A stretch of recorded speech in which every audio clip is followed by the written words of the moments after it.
आमदार गायकवाड यांच्या विरोधात बुलढाणा शहर पोलिसात गुन्हा दाखल करण्यात आला असून पोलिसांसारखं अकार्यक्षम डिपार्टमेंट भारतात काही जगात कुठं नसेल असं वक्तव्य त्यांनी केलं होतं।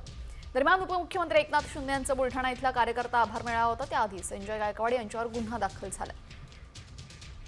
दरम्यान संजय गायकवाड यांनी नक्की काय वक्तव्य केलं होतं ते आपण ऐकूयात। माझ्या मुलापर्यंत पोहोचायच्या आधी तिला पहाडाचा सामना करावा लागणार आहे का? सोपं आहे का?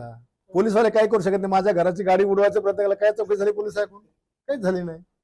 अरे पोलीस हा सारखं तर अकार्यक्षम डिपार्टमेंट भारतात म्हणजे आपल्या जे महाराष्ट्रात हे जगात कुठंच नसेल। पोलीस डिपार्टमेंट म्हणजे कोणताही शासनाने कायदा केला की यांचा एक हप्ता वाढला, गुटखा बंदी केली की यानं गुटखा त्याचा यांचा हप्ता वाढला, दारू बंद केली की यानं चालू करायची हप्ता वाढला। या राज्यातल्या पोलिसांनी देशातल्या पोलिसांनी जर इमानदारीने काम कधी केलं ना तर या जगातली सगळी गंदगी खतम होऊ शकते। यांनी फक्त प्रामाणिकपणे आपलं कर्तव्य सदर क्षणाखलनी करणं आहे एवढं फक्त यांनी